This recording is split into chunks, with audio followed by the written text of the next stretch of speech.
Motivating people would be the most important responsibility of my career. When I became a head coach at Boston University, I was just 24 years old. I was stepping into a program that hadn't had a winning season in years. I knew that if I didn't find a way to get the players to play appreciably better in a very short time, my dream of coaching was going to end in a small college gym somewhere. I immediately began reading about coaching legends like Vince Lombardi and John Wooden, looking for clues to what had made them connect with their players, looking for anything I could emulate and use as my own. What I found had nothing to do with strategy, but rather with how these great coaches motivated players to achieve victory. Very early on, I learned that I was simply unleashing the potential in the people I was coaching. I was motivating them not by intimidation, but by showing them that it was their choice to win or lose, by giving them an outside perspective on who they were and how they presented themselves to the rest of the team and everyone who watched them. I helped the players realize their strengths and weaknesses so they could figure out how they were going to improve. I have no illusions about myself as a basketball coach. I wouldn't dare say that I know more basketball than other coaches, or that I have better strategy. I know that many other coaches work as hard as I do, put in as many long hours, are just as dedicated.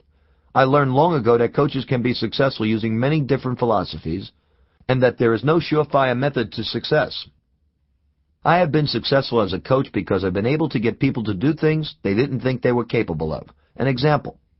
When I became the coach at Providence College in the spring of 1985, I was inheriting a program that had been languishing near the bottom of the very competitive Big East Conference ever since the conference began in 1978. I had been an assistant coach with the New York Knicks at the time, and there were people who warned me that the Providence job was a graveyard for coaches. In one of my first meetings with the team, I listed 4 categories on the blackboard: basketball, school, work ethic, and family. The 4 most important parts of my new players' lives. How many of you want to be professional basketball players someday? I asked. Virtually every hand in the room went up. Well, since you've had a losing season last year, and there is no one here in this room who averaged at least 10 points a game last year, it's obvious you're not a success in the basketball part of your lives, I said, erasing 1/4 of the blackboard. And since I've seen your grade point averages, it's also obvious you aren't successful in school either.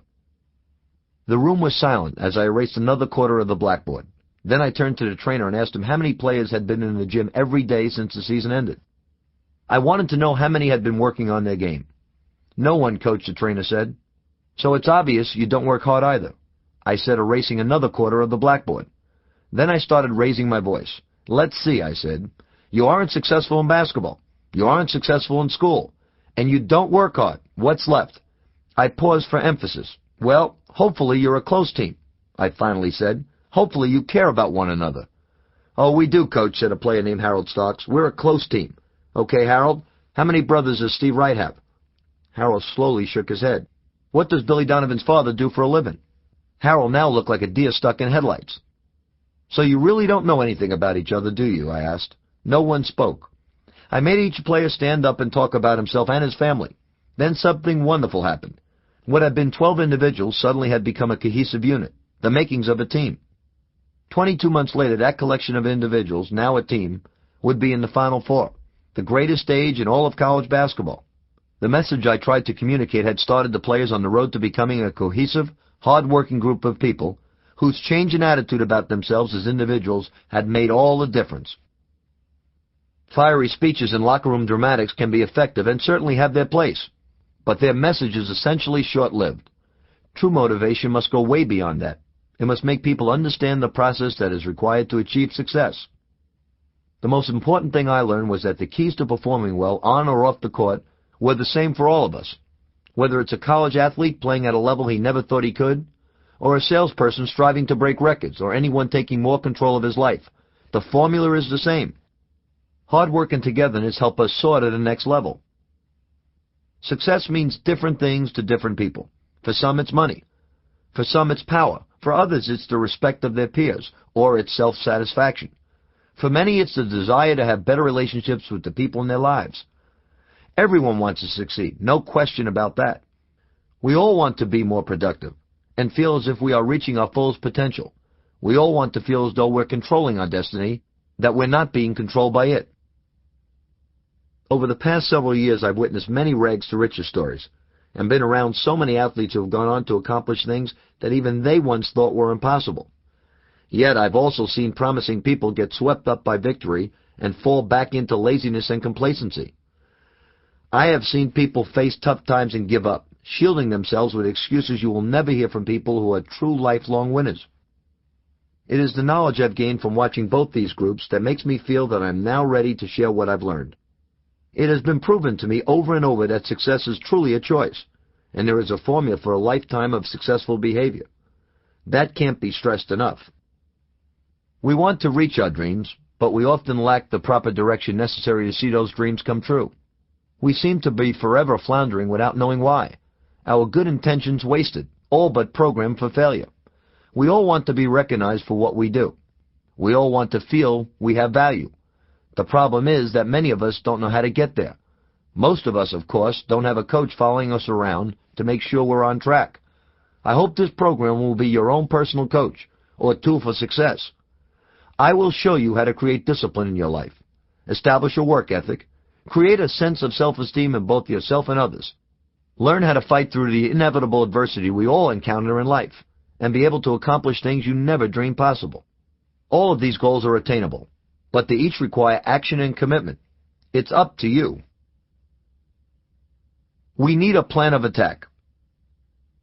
A lot of young people come in to see me after finishing 4 years of college. I sit them down and ask, "What do you want to do with your life?" Many of them give me a blank stare and then invariably say, "I don't know."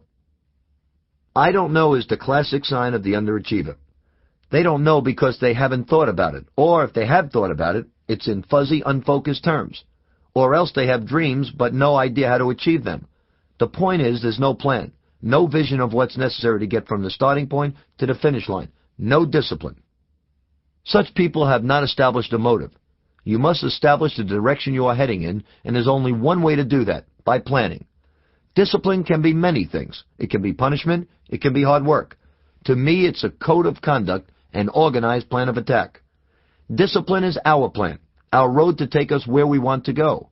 Without a plan, we end up going in a lot of different directions, lost in some personal maze, some labyrinth that takes us around and around, wasting time and energy that distract us from our goals.